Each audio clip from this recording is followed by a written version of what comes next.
Hey, hope you enjoy this video of the Corrado dyno. It belongs to a good friend of mine, Bernd Arndt, and he's actually the person that I bought my Rabbit from. So enjoy. Also stick around for the end of the video where I get to interview him.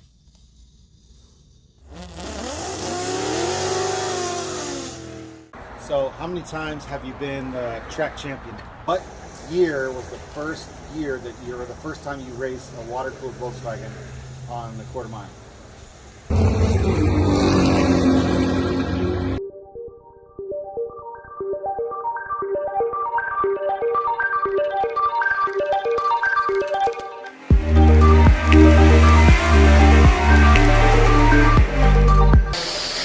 All right, getting ready to make some poles.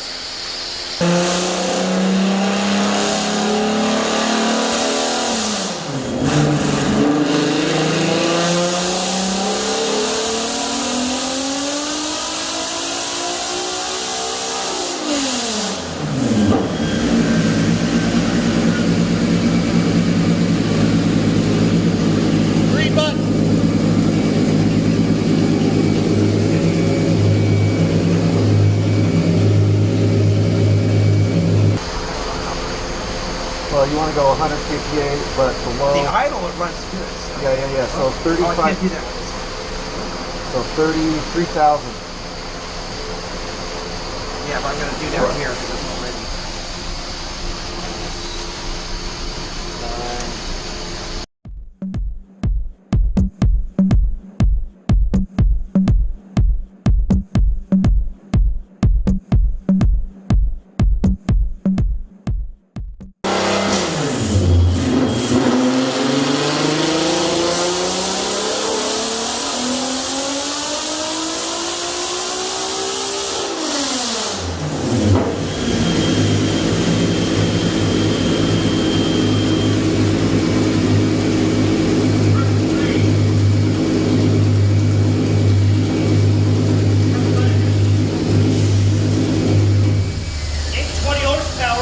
What'd you do? Take it way out. It turned out as legal -4. It's really loud inside the dyno bay, but we've made a couple rips so far, and things are going well. Bernd's running the computer because it's an old Electromotive Tech 2, and he's used to it. He also has a flip phone, so you know it's like the same thing. Anyways, right now we're at 293 horsepower and maybe 247 torque. 245 torque. Up from, we started with 273, so the last time he was on the track he was down 20 horsepower. So, yeah.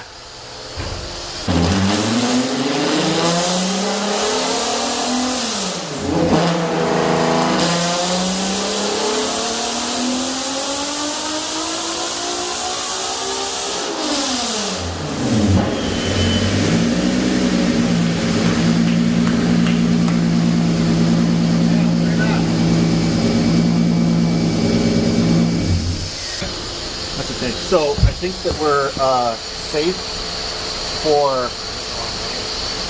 Oh, what you mean the wrong way? Oh yeah, what? No, I did go the right way. I minus to get the take the fuel out. Yeah, that's right. Okay, I did go the right way. All right. I got to figure out if it's cool. Dyno number 4. I just took it out. Okay, already. You want to? So what I'm saying is that so we're not wasting this run because you didn't make any changes, right? I did. I took away on the bottom, but what do you want to do? Let's add 2 degrees of time. Okay, and do then it in one shot. And so what you want to do is you want to hit 3,000 and then hit the button. Sure. Go start lower and let it start lower and let it kind of clean up, and then hit the green button. Try to do it the same every time. I know your tack doesn't start until 5,000, but yeah, no, I can see. And are you bringing it to red line or not? 75. Let's bring it to 8. You got valve springs, right? Yeah. Where's your rev limiter set? 81. Set it higher so you don't hit it. It's still well, it is falling off. It's falling off, so I'm not too worried about it. Okay.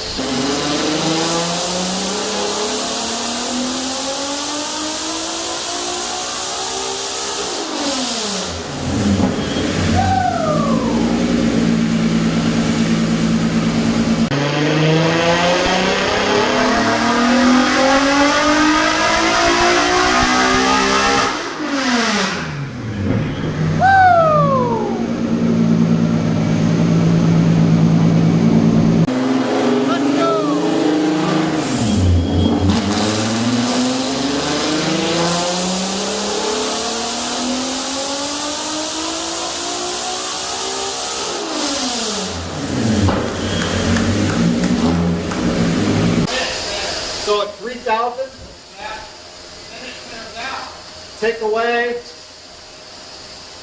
2, just at 3,000. Because at 35, it's good. Okay. All right, getting ready to make another pull. Okay, let me make sure I get out of that. So hit the green button. Okay.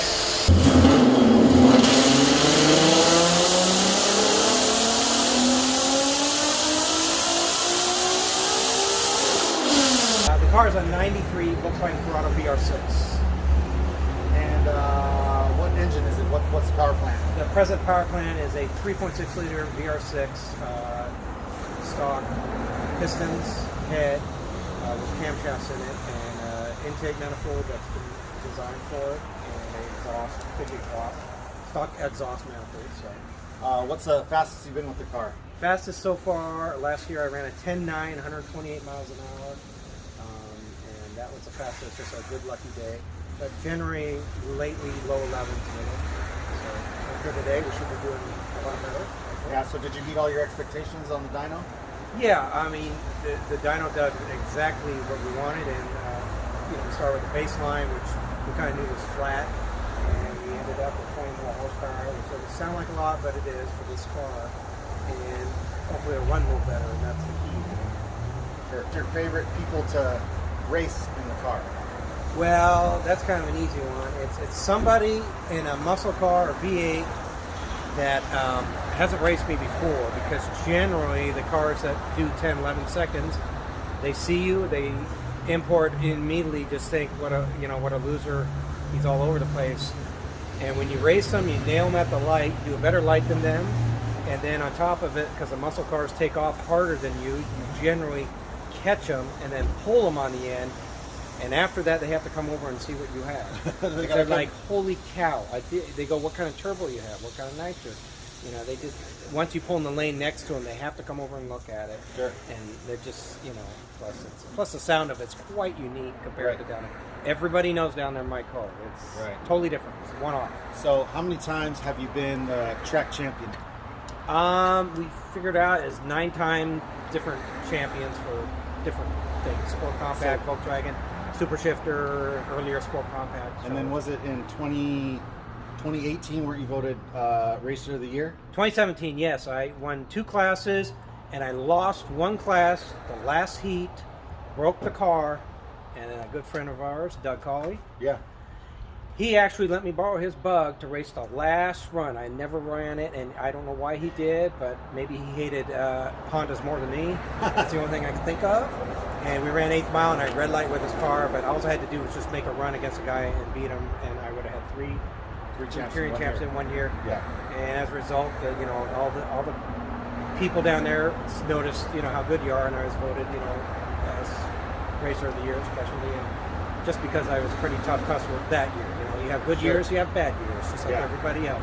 That year, it was really hard to lose for some reason. Yeah. Everybody raced just got beaten, and it's just works sometimes. So who's the guy that you lose to the finals the most?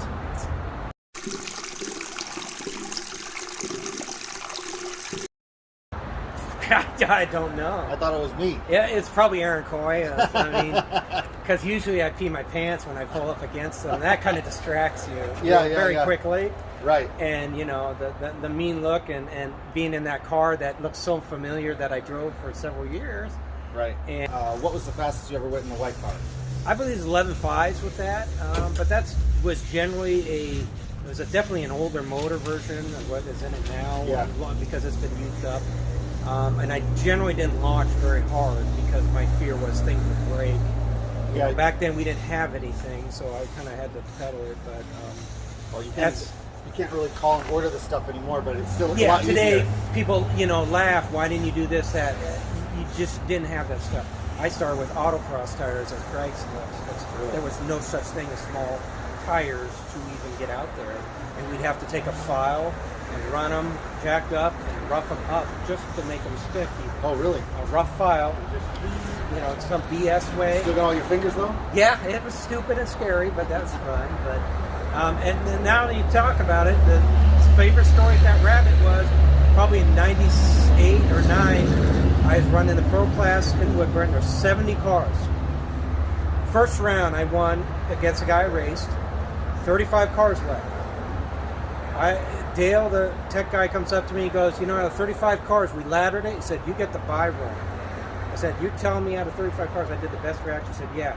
There's no imports there at all. There's nothing out. He said, you can go first or last. I said, you know what? I want to go first because I want everybody to see that the one car that didn't, that won. Right, was an import, right. And that was one of my favorite stories. Oh, really? Now, next round, I got my ass kicked, but that's beside the point. No, it's a round. Nobody had 11-second rabbits back then. They just were baffled by it. Sure. It was fun.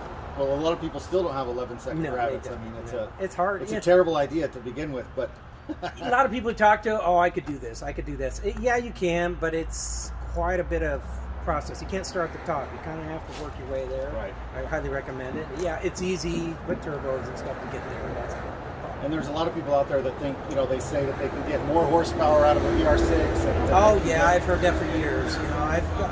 I've gotten so many great advices from people. Air-cooled pistons put in it. I've had whatever you could think of. And the only problem is I usually don't discuss it with them. But the problem is if it's so easy and so good, why aren't you out here beating my ass? Right. Generally they don't. So, yeah. And yeah, there are a lot of great guys in this country that have their own ideas how to do it. And it's fun to see what other people do.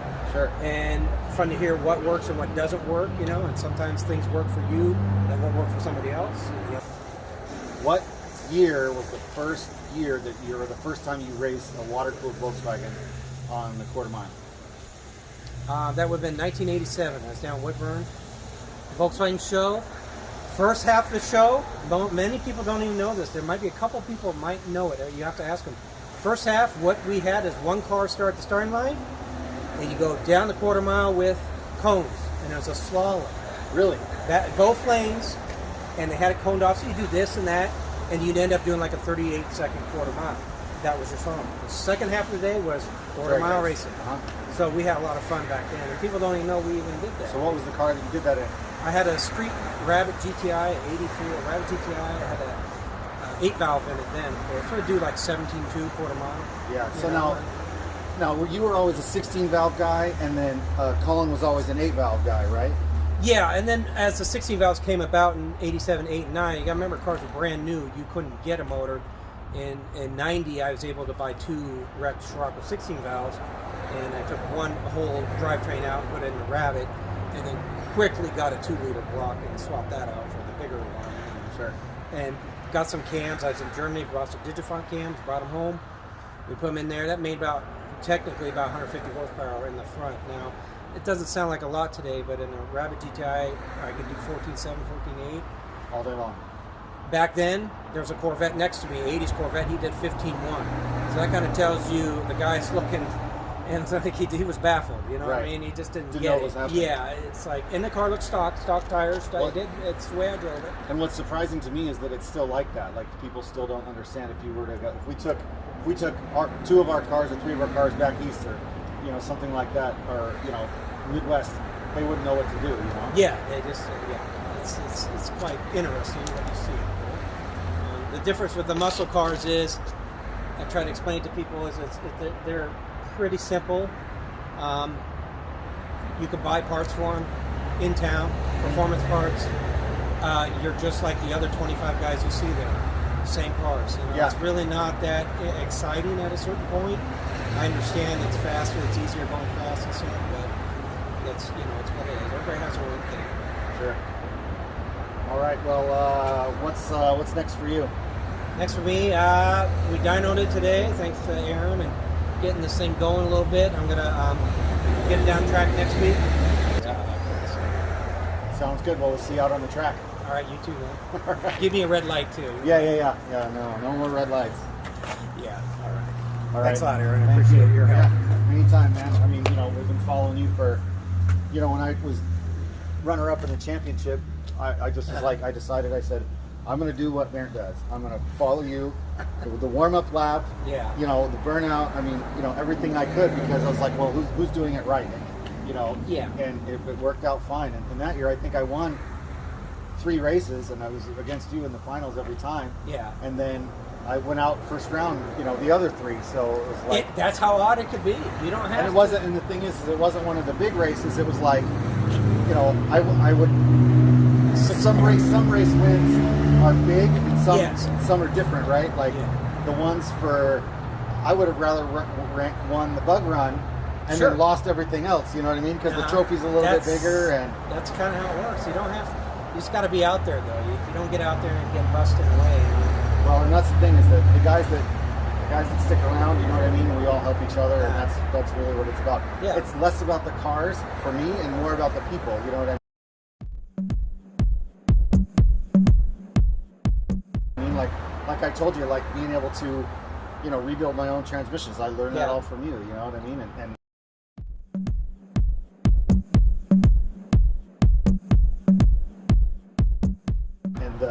being able to become, you know, like a tuner, and being able to meet these different people and be able to expand my friend group and expand my knowledge group. It's all been from drag racing. Yeah, and that's the other thing too. You don't have to know everything. And like I said, I wasn't able to do this car all by myself either. I had a lot of help from a lot of friends and a lot of advice. And you know, some we take, some we don't, some we change. That's how it is. You know, it's anybody out there says I do everything myself.